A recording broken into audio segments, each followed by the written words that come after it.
So maybe we can just move on to Karl. As you saw from his little bio that he sent us, he's an analyst and a consultant now, having spent 23 years, I think, at NCVO. That's quite a time. And latterly, of course, chief executive of NCVO until March. Intriguingly, his new newsletter is called Unrestricted. So I have told him that he's in no way restricted in what he says to us today or how he approaches this meeting. So Karl, we're absolutely delighted to have you. It's lovely to have the opportunity to have a sort of one-to-one with you like this, and over to you. Thank you, Carol, and good afternoon, everyone. And I want to say actually thank you at the beginning for letting me join your conversation today. And as Carol says, I'm now an advisor working with charities, helping them think about their strategy and what to do next in a changing world. And it certainly feels like it's been a changing world over this last year.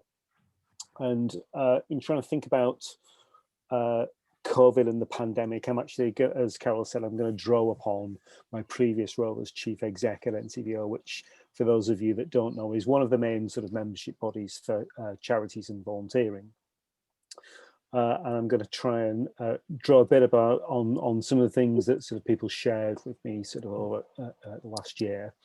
And in doing so, the exam question that Carol has set to me today is to try and help you think a bit about what we've learned from the pandemic, and I guess how that might shape our thinking going forward. And just, I should also say, Carol has encouraged me to gently challenge if I think that's appropriate at times. So I guess the starting point is to go back to the beginning, and I guess go back to March 2020, when COVID sort of really was sort of starting to make the news. And starting to spread to the extent that it probably took many of us by surprise, I think, when we were all told by the Prime Minister that we had to go home and not go into work anymore, where that was sort of possible. And I guess, I mean, I wanted to start there because, like so many of these things that take us by surprise, actually, one of the things that I think is worth remembering and learning is that actually, for something that did seem so surprising, it was actually something that we knew quite a bit about, and something that as a country that actually we thought was a big risk facing the country. So government produces something called the National Risk Register. I don't know if you're aware of that. You can find it if you look on government website.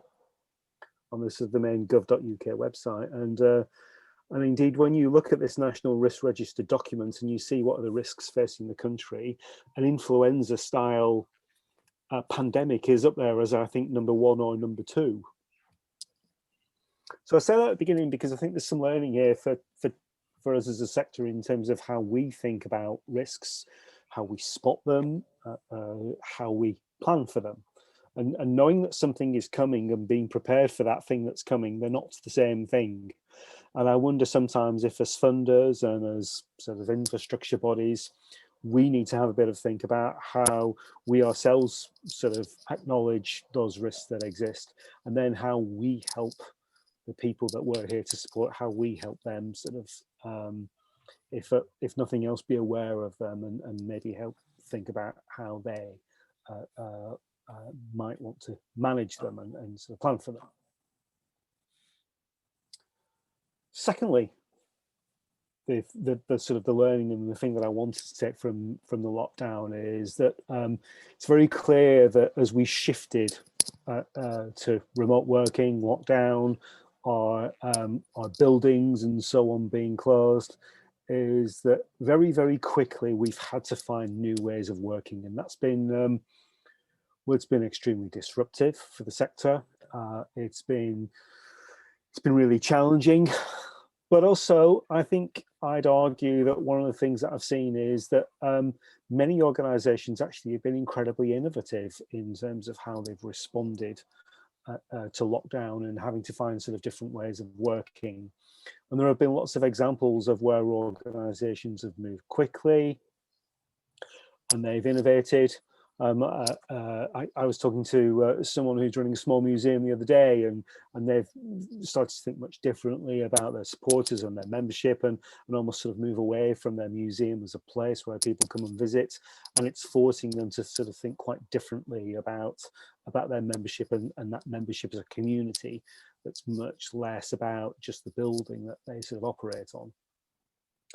And I think in that sense, there's been a real blitz spirit amongst charities and voluntary organisations. But it's also worth noting that if you talk to organisations that work in international development, to charities who deal with crises, many of them will talk to you about how in sort of crises that are long lasting, you hit what's called the 6-month wall, where you have this real sort of blitz spirit for the first 6 months, where people are absolutely in that sort of like, yes, we can sort of type mode, and there's a lot of goodwill and so on. But after that 6-month period, then people start to get tired. And especially when it comes to sort of remote working and use of technology, there's an argument that that one of the reasons that we've been able to sort of innovate and do this so successfully is because we've been drawing upon reserves of social capital, of this deep stock of relationships that we've built over years and years by working in proximity together as humans, but that the well from which we are drawing is starting to empty, shall we say. And I don't think we can assume that just because the sort of the great Zoom experiment has gone so well for much of the year, that it's going to carry on going so well. And indeed, lots of people are starting to point to studies and so on already about the fact that Zoom, for example, makes you extremely tired over the course of the day and so on. Looking ahead, also, it's not entirely clear what's next. Some are arguing that that COVID in some respects has been a big disruptor. You know, we've had to completely change the way that we're operating, but that afterwards we'll just go back. And I should say at this point, I think people are sort of both worried and hopeful in equal amounts that we will go back to what life was like before COVID sort of struck. Some people think that will be a disaster. Some people think it will be sort of fantastic. I don't know is the answer, but what I am clear is that it feels like that we've seen 5 years worth of change in about 6 months. There's been this sort of like telescoped huge amounts of change in terms of our sort of ways of working, and some of that has been good. For example, how we use digital and so on in terms of reaching supporters and members. Some of it has been less good. I'm minded to say to you that we've been saying to voluntary organisations for the last 25 years that that we all need to become social enterprises, and that we need to become much less dependent upon grant funding and move to a more earnings-based model. But to those organisations that during COVID have actually been impacted most in terms of their business model, the organisations that that rely on the public sector or rely upon grants in some respects have been least impacted. We've had this sort of rapid shift of away from sort of working in buildings where we come together to instead working at home, and digital has of course enabled that. But we don't know how we're now going to go back to our buildings, back to our offices and so on. And it strikes me that organisations are going to need some support in terms of sort of thinking about that. And of course, we've seen this sort of great upswell of sort of volunteering and people getting involved in their communities. Well, will some of those people now be drifting back to work, and will they still be able, never mind willing, to sort of come and join us? Which takes me on to my third impact, which has been the impact of COVID on communities. And what I would point to you here specifically is the fact that we need to talk about different impacts on communities, or rather the differential impacts that the pandemic has had. To coin a phrase, we're all in the same storm, but we've not all been in the same boat when it comes to the impact upon us. So people possibly like you and I, who might have office-based salaried roles, we quite possibly come out of this much better than people who were paid by the hour, the sort of the Amazon delivery drivers and so on of this world. We know that COVID, in terms of the virus itself, has had a disproportionate impact, and that you might argue that those people in society who already were in a sort of a precarious existence, for example, people from Black and minoritized ethnic communities, they're the ones that have been hit hardest by COVID, but also those people, and quite often the organizations that work with them, have been furthest away from support and furthest away from funding from grant makers. I think COVID has had a serious impact on other aspects of our life, not least of which has been our mental health. And as such, it sort of feels like, as voluntary organizations, that we're operating in quite volatile, sort of polarized almost sort of times, and I can talk a bit more about that if you wish. But there's been an incredibly positive impact as well. And that positive impact has been the rise of neighbourliness and informal volunteering, with lots of evidence about greater levels of involvement. Now, if you look at the data over the last year, levels of formal volunteering through clubs and societies and voluntary organisations have been broadly static. They haven't especially changed. But levels of informal volunteering, where people are coming together and getting together, but not necessarily through traditional voluntary organisations, that's where the data is telling us that there's been a big uptick in both the volume of people getting involved in their communities. But what's also changed is that new or different people are volunteering who haven't become involved before. That's definitely a change that we've seen during COVID. So it's been that's been a great, so in that sense, COVID has sort of been a great positive disruptor. And of course, what we've seen through COVID is that it's communities, it's people on the ground who are the first responders to problems. So for funders, I think sort of adding those things together, I think we need to be thinking about, well, what's our role in sort of enabling or helping that level of community involvement to continue? Also, what's our role in building bridges between those different communities that have been differently impacted by COVID, not least of which is about building bridges across different generations. The fourth thing that I wanted to say about the impact of COVID has been about the role of government and the state, and also as part of that, its relationship with voluntary organisations and community groups. It's really interesting when the crisis first broke and government, I guess, was sort of thinking about its response and who it would talk to and so on. I would argue to you that basically we as voluntary organisations, as civil society, we were just not in their mind. I just don't feel that we were seen as relevant in terms of being part of the solution to support communities and sort of get through this. And in that sense, and there have been lots of arguments over the last year about our relationship as civil society with government, and at times it's got quite testy. And a lot of it has been, a lot of the criticism has sort of suggested that sort of government doesn't like us and disagrees with us. I think it's worse than that. I think it's they just don't think we're relevant and they don't see us as part of the solution at times. So that's very much something that I'm thinking about and something that I think we do have to think about. Government, of course, has put what I think are reasonably substantial funds into the sector. In the mainstream sector, what I thought of as the mainstream sector was £750 million of initial sort of COVID emergency funding. And then in arts, heritage and so on, there's been the additional £1.5 billion, which I think is incredibly good. So that sort of suggests to me that sort of government does see the importance of sort of what we do. But looking forward, there are nevertheless, I think there are problems with what some people call bandwidth in government. So its ability to think about issues other than COVID, to think about issues other than something that you might have all just sort of put to one side, which was the issue of Brexit and leaving the European Union and the sort of the knock-on impacts of that. So I think it's going to continue to be difficult to sort of get things on government's agenda going forward. For what it's worth, even though I've said to you that I'm worried that government hasn't seen us as part of the solution, I think there's a very different story to tell at local level.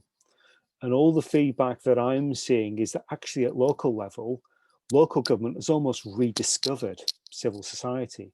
It's rediscovered volunteering and the idea that people want to get involved in their community. And I think that's tremendously positive. Again, I can sort of talk a bit more about that. Fifth and finally, in terms of impact, the last thing that I wanted to talk about was sustainability and sustainability of civil society. There are different estimates of what the financial impact has been on our sector. Roughly speaking, we think the sector has lost about a quarter of its income, which in terms of billions of pounds, I mean, comes up to sort of a pretty big number that's sort of in the region of sort of 10 or 12 billion pounds, way, way, way beyond what grant funders can provide. And that loss of income has been magnified by an increase in operating costs. If we are going to operate it in sort of COVID resilient ways, our basic running costs of running organisations has increased, and I can't see that going away in the near future. And I think again, as funding bodies, that's something that obviously you'll already be thinking about taking into account. We've seen surprisingly few failures, surprisingly few organisations closing. And I think in part that's due to resilience. In part that's because just the way our sector works, organisations don't close, they fade away, they rely more upon volunteering and informal sources of support rather than cash. But I guess I'm mindful that I talked to an insolvency practitioner the other day who said to me that what happens in recessions is that you don't see the biggest number of closures at the depths of the recession. You actually see more financial strain in the emergence out of recession, and that's the point where you need to worry about the sector. What it's worth, the Bank of England reckons that that individuals and households are sitting on a cash pile at the moment of about 175 billion pounds. So I think there's a job to do for us as supporters of the sector to help think about what's the story that we've got to tell to the public about supporting the sector. Just finally, I want to talk about funders and their role in this. From my perspective, I think grant-making trusts and foundations actually move quickly and decisively in many, many cases. A good example would be the Esme Fairbairn Foundation, for those of you that know it, that moved quickly in terms of providing additional unrestricted grants to a number of organisations that it was already funding. And I think the learning for me from that, from a sort of a grantee's perspective, and I was on the end of some of those unrestricted grants, was that speed and flexibility were absolutely critical. The way that the money was given out was almost as important as the money itself. You're funding people and organisations at a time of great stress, it strikes me, and what they need is flexibility and support. They don't need additional bureaucracy and reporting requirements. So thinking about how you fund them is important. Now, that's not to say that everything is fine and rosy, and I still came across examples of what seemed to me to be sort of quite bad practice on the parts of funders, and it did make me question at some points. And this is no one in this room, but some funders, I mean, you're almost sort of wondering what are you trying to do here? Or are you trying to build capacity or drain capacity? Because sometimes the ways that funders were seeking to support organisations were actually draining capacity. I think the other bit of learning over the last 12 months is that the funder role obviously is about more than just money. It's about more than just grant making. And it was really good to see funders collaborate to try and help understand where the sector was at, where the sector is at, and where the signs of stress are and working together, and the funders collaborative that ACF has established over the last year, I think, is a really, really good thing. But I think more can be done. One of the big complaints that we had from government over the last year is that they didn't have enough data about what's happening to the sector now. They didn't have enough data that wasn't sort of historical data drawn from accounts about what's happened in the last few years. And I wonder if there's more that funders can do in terms of helping government and indeed others understand what's happening right now in the sector, because I think you have a pretty good understanding of that. There's also a story to tell over the last year about how funders engage with minority communities or minoritized communities. So people from Black and minority ethnic communities. And it's still very much the feeling amongst those communities that funders disregard them, that funders don't understand them.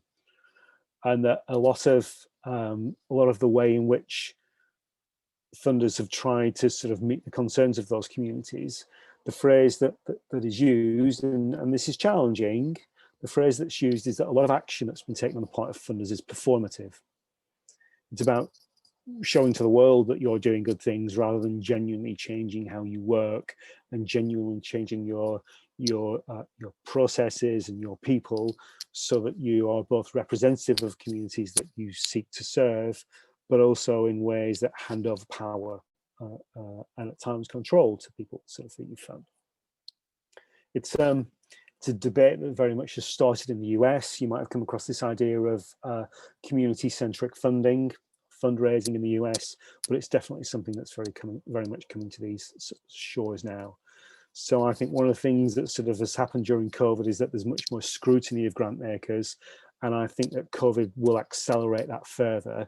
And I think as grant makers, I think you will find that you will be under even more scrutiny in coming months and years from minoritized communities. Final thing that I want to say in terms of sort of funders and looking ahead is that we're not out of this yet. You talk to people in the health system and so on, they will tell you, there is another wave coming in the autumn of this year.